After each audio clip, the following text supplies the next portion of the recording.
Selamat berjumpa kembali Bapak Ibu Saudari-saudara, umat beriman dimanapun Anda berada, para pendengar setia Renungan Mutiara Pagi yang selalu diberkati oleh Tuhan. Selamat memasuki awal pekan hari ini, hari Senin tanggal 8 Maret 2021, bersama saya Roma Agus CSSR dari Pulau Sumba. Hari ini saya mengajak Bapak Ibu Saudara-saudari merenungkan Injil Tuhan dari Injil Lukas bab 4 ayat 24 sampai 30. Kita awali permenungan ini dengan doa. Dalam nama Bapa dan Putra dan Roh Kudus. Amin. Ketika Yesus datang ke Nazaret, ia berkata kepada umat di rumah ibadat, "Aku berkata kepadamu, sesungguhnya tidak ada nabi yang dihargai di tempat asalnya. Tetapi aku berkata kepadamu dan kataku ini benar.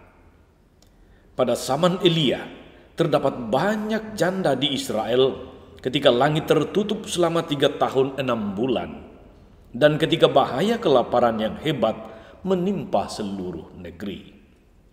Tetapi Elia diutus bukan kepada salah seorang dari mereka, melainkan kepada seorang janda di Sarfat di tanah Sidon. Dan pada zaman Nabi Elisa banyak orang kusta di Israel, tetapi tidak ada seorang pun dari mereka yang ditahirkan, selain daripada Naaman orang Syria itu." Mendengar itu sangat marahlah semua orang yang di rumah ibadat itu. Mereka bangun lalu menghalau Yesus keluar kota dan membawa dia ke tebing gunung tempat kota itu terletak untuk melemparkan dia dari tebing itu. Tetapi Yesus berjalan lewat dari tengah-tengah mereka lalu pergi.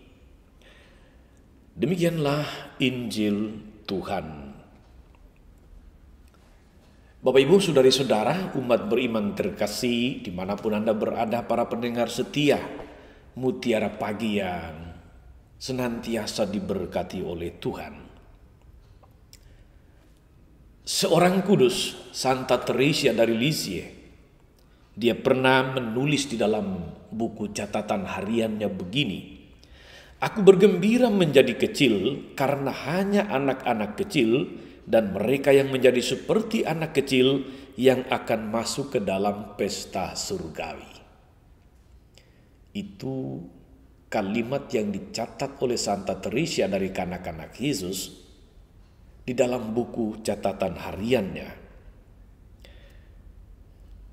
Itu berarti saudara-saudari, dari kalimat Santa Teresa ini menjadi jelas bagi kita bahwa orang yang mengalami kasih Tuhan, orang yang akan mengalami keselamatan yang datang dari Tuhan itu adalah orang-orang yang memiliki semangat kerendahan hati.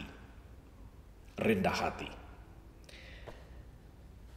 Itulah yang juga kita temukan Bapak Ibu Saudara-saudari dalam Injil hari ini. Bukan dalam diri orang-orang Yahudi atau para pendengar Yesus, justru kepada orang yang berasal dari luar Yahudi. Katakanlah misalnya Naaman yang disinggung oleh Yesus tadi. Siapakah Naaman? Saudari-saudara, Naaman itu adalah seorang panglima yang telah berjasa bagi bangsanya. Kini dia tertimpa oleh penyakit kusta. Di satu sisi ada yang bertolak belakang. Sebagai panglima dia sangat dihormati, disegani, dielu-elukan. Tetapi sebagai penderita kusta, dia justru ditakuti atau orang takut dekat kepada dia karena takut terjangkit. Dia dihindari oleh banyak orang. Dua hal yang bertolak belakang. Dihormati, disegani sebagai panglima, tapi kemudian dihindari, dijauhi karena penyakit kusta yang dideritanya. Petunjuk jalan untuk pengobatannya, untuk kesembuhan dari Naaman ini justru datang dari seorang gadis tawanan Urusan pengobatan pun menjadi rumit karena yang sakit ini adalah pembesar, orang yang punya jabatan. Dia tokoh besar.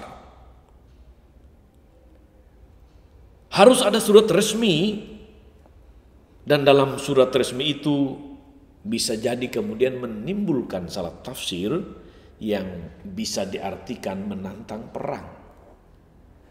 Serba salah.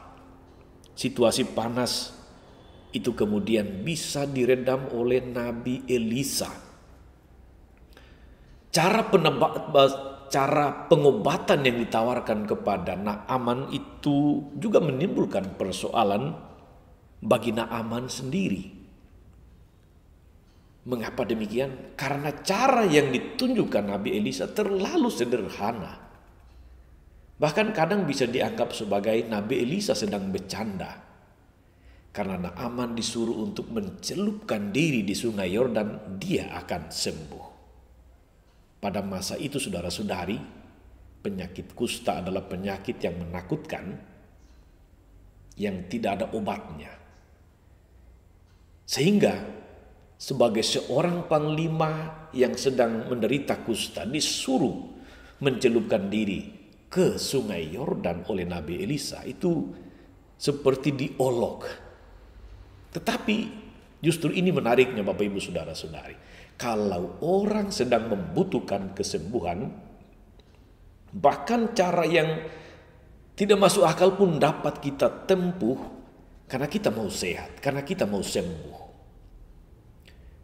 Itu yang menyebabkan Naaman kemudian tunduk pada apa yang dikatakan oleh Nabi Elisa. Dia mencelupkan dirinya, dia berusaha menanggalkan jabatan panglimanya itu dan mengikuti Nabi Elisa. Dia mencelupkan dirinya ke dalam sungai Yordan dan dia menjadi tahir. Dia menjadi sembuh dari penyakit kustanya. Bayangkan saudara-saudari, kalau dia tidak rendah hati mengikuti kata-kata Nabi Elisa untuk mencelupkan diri di sungai Yordan, mungkin dia akan mati dalam kustanya. Saudari-saudara, umat beriman yang terkasih dalam Tuhan, lalu menjadi jelas bagi kita semua bahwa kerendahan hati Naaman itu menyelamatkan dia dari penyakit kustanya. Meskipun berpangkat panglima, dia rendah hati untuk mendengar orang-orang yang tidak dianggap, orang-orang sederhana. Yang pertama, dia mendengarkan nasihat hamba wanitanya. Yang kedua, dia mendengarkan nasihat para pegawainya. Dan yang ketiga, dia mau mengikuti anjuran dari Nabi Elisa untuk mencelupkan diri ke sungai Yordan. Kerendahan hati membawa dia kepada kepulihan. Kerendahan hati membawa dia kepada pengalaman akan Tuhan yang sungguh mengasihi dia. Tuhan yang menyelamatkan. Saudari-saudara, umat beriman terkasih, para pendengar setia, mutiara pagi yang diberkati Tuhan. Ketika Yesus ditolak orang-orang sekampung asalnya, cerita janda Sarfat dan Naaman dipakai lagi oleh Yesus sebagai contoh untuk mengatakan bahwa orang-orang rendah hati seperti mereka itulah yang akan mengalami kasih Tuhan. Orang-orang rendah hati seperti mereka itulah yang akan mengalami pemeliharaan Tuhan, keselamatan yang datang dari Tuhan.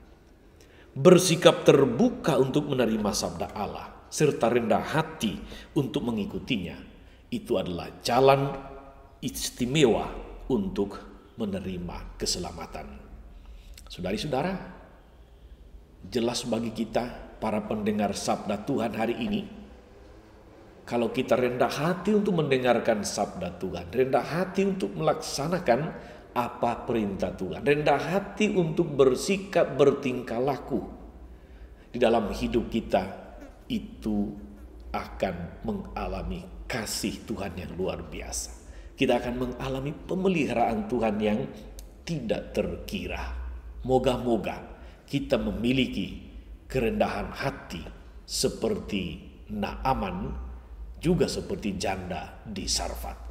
Percayalah, manakala kita menjadi rendah hati, pemeliharaan kasih Tuhan akan kita alami dalam hidup, di dalam seluruh pengalaman-pengalaman di dalam keluarga, di tempat kerja, atau dimanapun. Milikilah kerendahan hati. Salam 52, Tuhan Yesus memberkati. Maria Bunda selalu menolong, setia mendoakan kita semua.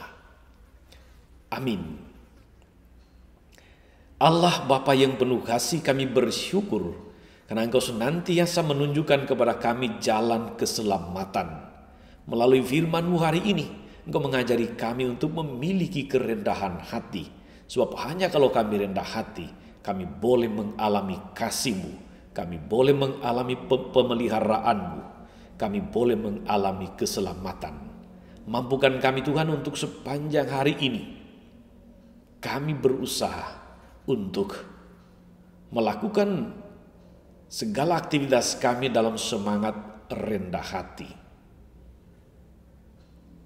Mampukan kami untuk dalam setiap kata-kata, dalam sikap dan tindakan hari ini, kami selalu berusaha menampilkan kerendahan hati.